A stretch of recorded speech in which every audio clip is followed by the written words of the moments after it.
সম্মানিত উপস্থিতি, আপনাদেরকে যদি চোখ বেঁধে হাত বেঁধে বসা অবস্থায় রাখা হয় কতক্ষণ থাকতে পারবেন? একদিন, এক সপ্তাহ, কতদিন? অথচ আমাকে চোখ বেঁধে হাত বেঁধে 6 মাস 3 দিন বসা অবস্থায় রেখেছিল। শেষের 2 মাস রেখেছিল টয়লেটে।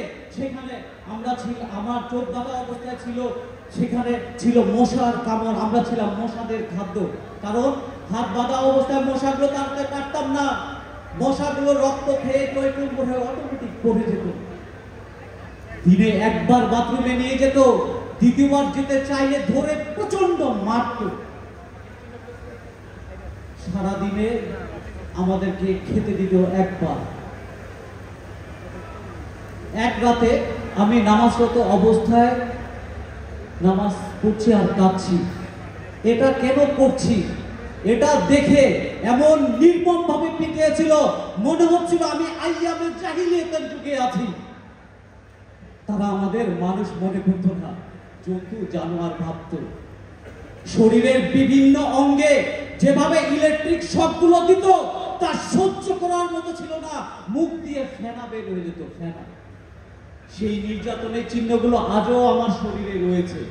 তবে তার থেকেও বড় ক্ষত রয়েছে, সেটা হচ্ছে আমার বাবা হারানোর ক্ষত। যখন রাষ্ট্রবাহিনী আমাকে তুলে নিয়ে যায়, আমার সন্ধান না পেয়ে আমার বাবা অসহনীয় কষ্টে মানসিকভাবে ভেঙে পড়ে। তিনি সইতে না পেরে হৃদয় বিদারক ভাবে মৃত্যুবরণ করে। আমি শেষবারের মতো আমার বাবাকে দেখতে পারি নাই, তার জানাজায় আমি অংশগ্রহণ করতে পারি নাই। এই 2 হাত দিয়ে তাহার কবরে আমি মাটি দিতে পারি নাই। আমার মা একদিকে স্বামী হারানোর বেদনা, অন্যদিকে সন্তানকে খুঁজে না পাওয়ার যন্ত্রণায় সে পাগলের মতো হয়ে গিয়েছিল।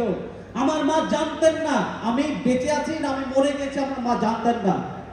এতটাই হতভাগা ছিলাম যে সেই মা দোয়ার সময় আমার জন্য কি চাইবে? আমার ফিরে আসার জন্য দোয়া চাইবে, নাকি আমি মরে গেছি ভেবে আমার আত্মার মাগফিরাত চাইবে? কি চাইবে? এতটাই হতভাগা ছিলাম। আমার সন্তানরা আমাকে হারিয়ে তাদের দিনগুলো কাটতো আতঙ্কে। আর আমার অন্তঃসত্ত্বা স্ত্রীর কষ্টের কথাগুলো এখানে বলে শেষ করা যাবে না। শুধু এতটুকু বলতে পারি, গুম হওয়া মানে একজন মানুষকে হারানো নয়। গুম হওয়া মানে একটি পরিবারের সমস্ত স্বপ্ন, ভালোবাসা, ভবিষ্যৎকে অন্ধকারে ডুবিয়ে দেওয়া। গুমের নামটি যতটুকু ছোট, এর ভয়াবহতা 1000 গুণ বেশি।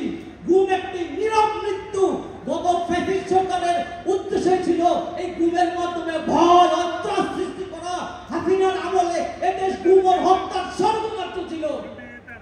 স্বাধীনতার চেতনা, গণতন্ত্র রক্ষার সংগ্রামে যিনি ছিলেন এক সাহসী সৈনিক, দমন পীড়নের কালো ছায়া যার অঙ্গীকারকে দুর্বল করতে পারে নাই, যিনি নির্যাতন নিপীড়নের হাত থেকে রক্ষা পাননি, তিনি বাংলাদেশের তারুণ্যের প্রতীক, আগামী দিনের রাষ্ট্রনায়ক দেশনায়ক তারেক রহমান।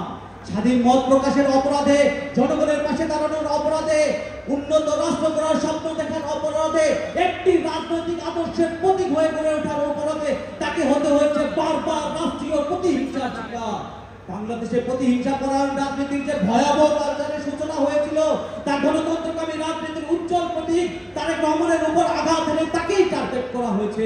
পরিকল্পিতভাবে মিথ্যা মামলা, গ্রেপ্তার, নির্যাতন, রাজনীতি থেকে দূরে সরিয়ে রাখার ষড়যন্ত্র সবই ছিল এই প্রতিহিংসার ধারাবাহিক চিত্র। উনাকে আয়না করে আটক রেখে যেভাবে শারীরিক ও মানসিক নির্যাতন করা হয়েছিল তা পৃথিবীর ইতিহাসে একটি বিরল ঘটনা। এমনকি 24 ঘন্টার মধ্যে 18 ঘন্টা চোখ বেঁধে নির্যাতন করা হয়েছিল। দেশ স্বাধীন হওয়ার পর এদেশের ইতিহাসে কোন রাজনৈতিক নেতাকে 22 দিনে 10 বার রিমান্ড দেওয়া হয়েছে বলে আমার জানা নেই।